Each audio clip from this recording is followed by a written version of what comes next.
G'day and welcome back to IGN Live. Joining us now is Lee Mather from Codemasters Games, Racing Super Studio, to talk about F1. Lee? Yeah. Yeah? Thank you. Yeah, here this year talking about F1 2016. Tell me, just quickly, just before we start though, I want to talk about Codemasters. From the outside looking in, things seem to be going gangbusters. You've got Dirt Rally, which everyone loves. Yeah. You picked up the guys from Evolution. Yeah. What's the vibe like there? Oh, it's amazing. Yeah. Seriously positive at the moment. I mean, we've got such great feedback from Dirt Rally. I mean, you've seen it on the show floor again this year. Everybody loves it. Nobody's got a bad word to say about that game. F1 2016, the buzz so far has been immense. You know, we've had the community feedback, we've had the guys in the studio talking about the game. You know, so it's just absolutely amazing. And I thought it was interesting what you said about how Dirt Rally didn't so much inform the direction of F1, but it kind of confirmed that people wanted a game that demanded more of them. Yeah, very much so. I mean, I think you've got to respect the fact that you don't dumb down a game for people. People, they appreciate, a challenging game. That's why you play games. You enjoy, you get the enjoyment of playing something that's challenging you, and you better yourself. And you've got some direction, some real sort of something to get your teeth into. Yeah. No. Speaking of getting your teeth into it, obviously the career mode is like the real meat of this game. And from what you went through with me yesterday, there's so much content. It's there's so much nuance there. Yeah. So like, just give us a broad overview of what people can expect when they dive in, and they've got to tackle this like 10-year career mode. Yes, I mean, the reason we've given a 10-year career is because we want players to look at maybe starting with a weaker team and building them up over the course of 10 years. But because it's a 10-year career, we wanted to get players to feel really invested in it as well, and really invested in their character within the game.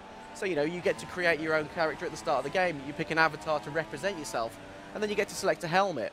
And then we allow the customization of the helmet, because it's important that, it's very personal to the player. And then, as in the sport of Formula 1, you get to select a driver number, which is representing you on the grid, on your car, and on the garage. Those are all things that happen in the sport, and it's very personal to the player. So if you're going to be doing a 10-year career and taking, maybe a Renault from near the back of the grid right to the top, you want to do that with you at the forefront. And actually, while you touch on that, let's talk about doing that and how you incentivize practice in order to sort of create a way to upgrade the cars and the research and development side of F1, which is obviously an extremely important part of F1. Yeah. Talk to us about that. Yeah, so, I mean, there's multiple things that we wanted to do with the career this year, and one was to bring in some really cool environments. But in those environments, we wanted to bring in some characters as well, because Formula 1's not just about the racing, it's about the sport and the things around it as well. So one of the characters we brought in is an R&D engineer who will help you to develop the car over the course of the season. So you'll take part in practice programs during the practice sessions. So it takes what happens in the real sport and it gives structure to the session. So the player's always got goals, they're always moving forward, and all of that feeds into the R&D. And then the player can select the areas in which they develop the car, all led by this character who's, he's got your interests at heart and he wants you to improve the car. And if you're not working hard enough, he'll make his feelings made aware. Yeah, right. I tell you what I liked about it is that, and I said this to you, it's kind of like, it's not trivial, but it adds that sort of context, gives you a bit of atmosphere, and it reminded me a lot of the old pro race driver games, which have different names all around the world, so I won't go through them all. But yeah, you kind of it makes you feel like you're a racing car driver. Yeah, it's like I was saying, Formula 1's a very glamorous sport as well, which is why in the environment, we brought some of the characters in that you'll recognise. So people will be sat in the hospitality suite, which looks absolutely gorgeous. It looks like the motorhomes that you see at the races. And there's characters who'll come into those environments that will be recognisable.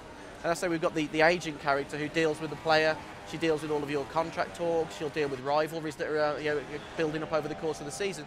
And again, it's presented in such a beautiful way that it's more personal. You've got the on track where it's all battling, and then you've got the more personal element away from the circuit. All right, let's talk about the really nerdy stuff and talk about sort of what's going on with the handling dynamics from the last version to now. Yes, I mean, we were really pleased with how 2015 went. Everybody loved the handling, but we further refined that. So we've worked on the wet weather handling specifically. We have a slightly different tyre model for the wet weather. So the cars do feel different. The lap times are very realistic compared to how they are in real life. We've also continued to refine the force feedback system. That's really important that the player gets the feedback of how the car feels when they're driving it. And beyond that, we've added wheel tethers. So, in incidents now, the wheels flail around. It's a part of the sport, and it looks very exciting when those sort of things happen. So we've pushed it even further with those. So you come into work every day and you see this. You've seen this game grow and develop. What is it about it now that you look at it and you're like, yep, I think we really got that right? What is it about it that you're most proud of at this point? I mean, there is a lot. I mean, the career as a whole is superb. But there was something that stood out to me today, which I thought was absolutely amazing. And we had 2 pods running, and on the left one, it was Montreal at sunset. Yep. And the right one was Montreal midday, both of them raining. And the difference in the lighting, now we've got this new time of day system where you can race at any time of day. The sun coming through the clouds, through the rain, bouncing off the wet tarmac in the front of the car. It was just visually absolutely stunning. Absolutely stunning. And tell me, you guys took a lot from the community. What was sort of the thing that they were saying most, or at least loudest? Yes, I mean we always take a lot of notice of what the community say, and this year we did get them involved really early as well. Yeah. We had guys in the studio a couple of months ago. First most requested feature was career. You know, we'd already got that covered. Great. Second most requested feature was safety car, virtual safety car. Yeah. We're ahead of the ball with that one. We got that one as well, ahead of the game with that. You know, so I think we were tracking exactly what the community wanted to see, and there's still more to come. And I think there's going to be some very, very happy Formula One fans out there.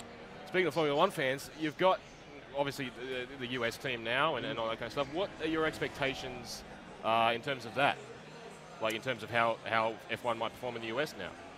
Yeah, I mean, we always find that when new tracks come along, they do generate some popularity in certain territories. But drivers are the big thing, and teams are the big thing, because people really get behind them and they really support them. And I can really see, taking off even more in the US. Yep. I mean, Haas it's a big name in the US in general, in motorsport and in industry. So, I think the American people will really get behind them. Yeah.